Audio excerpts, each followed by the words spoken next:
I see more and more social workers wanting to become an entrepreneur. I started my entrepreneurial journey 8 years ago, and it has seriously changed my life in more ways than I could ever imagine. You can find tons of advice out there about becoming an entrepreneur, but today I want to share some of the strategies I've picked up over the years and learned way too late. The strategies I found that social work entrepreneurs don't commonly talk about.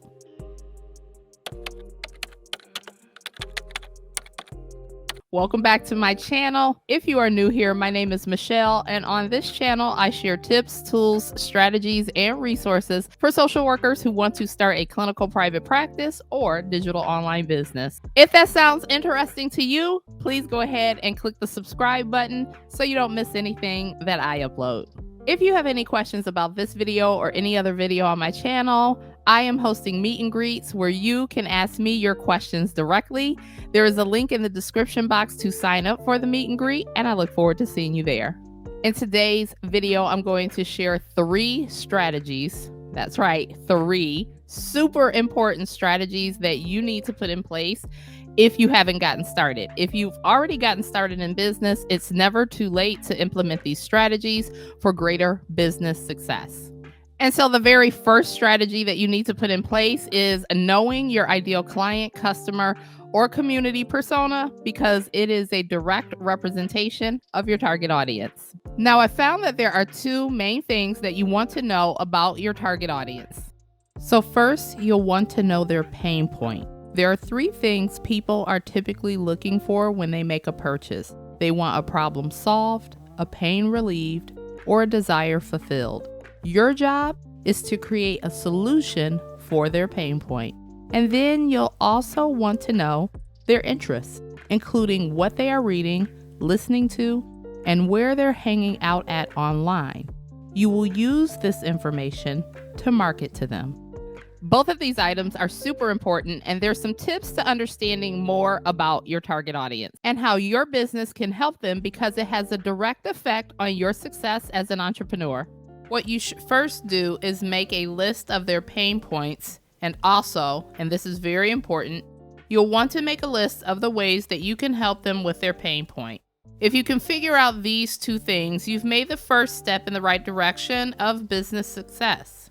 Remember, as you get to know your ideal client, customer, or community better, you will flesh out additional information that will be gold for your business. Because if you want to have private or premium pay clients, taking a generalist approach is not going to separate you from the clinician down the street who accepts insurance or any other digital marketer that is doing business in this space. The bad news: if you want to have private or premium pay clients and you aren't sure about who your target audience is, you're probably going to be chasing money instead of attracting your clients, customers, or community. The good news is, I can teach you how to figure out who your target audience is. There are so many trainings out there on how to find your target audience, but I'll be honest, when I was first starting out as an entrepreneur and looking for a course or someone to help me figure out how to find my target audience, because people kept telling me you need to know who your target audience is, there was nothing out there specifically tailored to what we do as social workers. So I really ended up having to figure it out on my own, which was like no fun whatsoever. The second strategy you'll need when you're just getting started, or even if you've been in business for a while and you've never done these, is you need to know where you're going to fill in the gap. You will find that there are probably a ton of other solutions out there that are being offered to your target audience. The key to success in your business is figuring out what has not worked for them. So to find the answer, what you want to do is open YouTube and Amazon. And once you're on YouTube, you want to go onto the channels of people producing content for your target audience and see what people are saying in the comments. Look for what questions they are asking that haven't been answered. Now, you're not going to answer them there in the comments, but you want to get an idea of questions that haven't been answered, because as you start to produce content, that is what you're going to do with your content. But you're not going to be spammy and answer the questions in the comments. That's not what we're there for. Look at what questions they're asking that haven't been answered. Again, you're going to answer this with your solution or your content. Then you'll want to go to Amazon and do the same thing on the reviews, and you'll want to be sure to organize the reviews from lowest to highest. Read through the reviews and see what people are saying. What were the things that people were unsatisfied with about the book?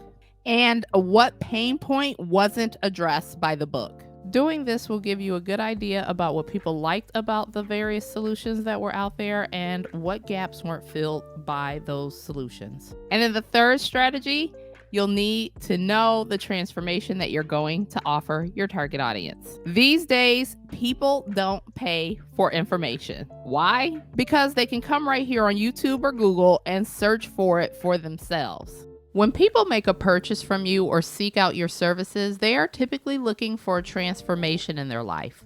A transformation that will help them solve their problem, relieve their pain, or fulfill their desire. The reason for this is because you're selling the outcome. Therefore, to effectively communicate the transformation that they will get by working with you, one of the things you'll need to do is craft your transformation statement.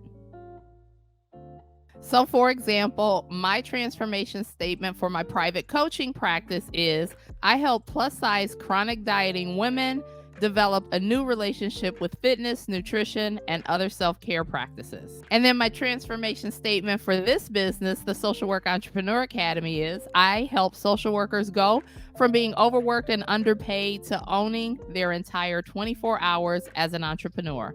Once you have captured the transformation statement on paper, you can do the happy dance. Now, it doesn't have to be my happy dance. You can totally make up your own. An important thing to note is the transformation statement is also going to double as your elevator pitch. And when people ask you what you do as an entrepreneur, you'll want to tell them your transformation statement because this is the information that they're really looking for. And while what you do includes your day-to-day functions, this is not what you want to tell people. Remember, it should not take longer than a minute for you to tell people what you do in your business. And there you have it, the 3 strategies that you need to know before you get started, or that you need to do even if you've started already. Go ahead and check out this video on 5 key items that you need to know about your ideal client, customer, or community. And go ahead and check out this video on how to start a social work business without being a failure. Until next time, this is your girl Michelle saying, stop waiting. The time is now. Start your private practice or business. Bye for now.